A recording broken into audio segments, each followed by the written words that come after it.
It's one of those miraculous things. Apparently, the reason that honey does that is because of the frequencies of the bees' wings when they're building their honeycombs and when they're creating and bringing in the honey. So it's a frequency of the bees' wings that creates the hexagonal structure of honeycombs. It's also interesting is that the hexagonal structure is a structure of oxygenated and structured water that cures disease. This is really important. If any one of you can go and record the frequency of bees in a beehive, the buzzing of the bees' wings, and you take that frequency to a lab, a biochemistry lab, and you expose a petri dish of viruses, bacteria, and fungus to the frequency of the bees' wings, I suspect that that frequency will kill the bacteria. George Lakhovsky's multiple wave oscillator is a spectacular device with which he cured his father. Listen carefully. He cured his father of quadriplegia. You don't cure people of quadriplegia, right? His father was admitted with quadriplegia into the hospital in the USA. 6 weeks later, he walked out on crutches. The way he treated him is every day he walked in there with a little small handheld portable multiple wave oscillator from George Lakhovsky, and treated him for about 45 minutes up and down his spine, after which he exposed him to color light therapy for another hour. He did this for 4 weeks, 6 weeks. His father walked out on crutches. I saw the hospital report. It says, Mr. So-and-so exhibited a remarkable recovery. That's it. It's spectacular. They just won't go there. They will not be, engaged in any explanation. In 2011, Anthony Holland, this is now in a TED Talk, show us which frequencies kill cancer cells.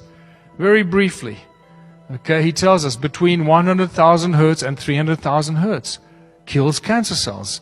And he shows us in a TED Talk. We now know that cancer is vulnerable between the frequencies of 100,000 hertz and 300,000 hertz. So now we attack leukemia cells. Leukemia cell number 1 tries to grow a copy of itself, but the new cell is shattered into dozens of fragments and scattered across the slide. Leukemia cell number 2 then hyperinflates and also dies. Leukemia cell number 3 then tries to make another cancer cell. The new cell is shattered and the original cell dies. Magnetrons obviously generate huge amounts of energy, and that's just sound. It's a resonant cavity magnetron. Resonant cavity magnetron that's used in laser beams, laser technology, microwaves, all use magnetrons for that technology. Sound acts as a cloak of invisibility. There's so much new information about this. This opens a whole new chapter and debate. There's very advanced new sound cloaking technology right now available.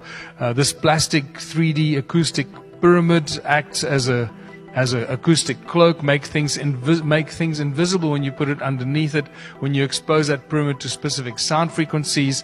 And that pyramid is reminiscent of what? Is reminiscent very strongly of Eastern architecture. Sound creates hurricanes. In 2003, these guys lodged a patent to create hurricanes with sound. And then here's another one. Sound creates supercluster galaxies. When I said earlier, the lower the frequency, the larger the cymatic shape.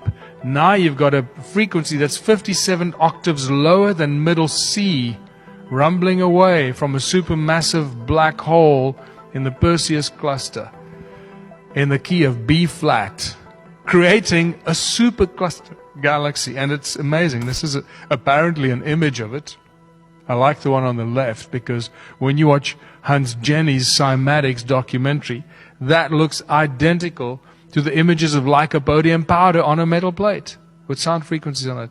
This is like lycopodium powder that's creating supercluster galaxies. This is insane. So you start to get the idea of as above, so below. There's no end.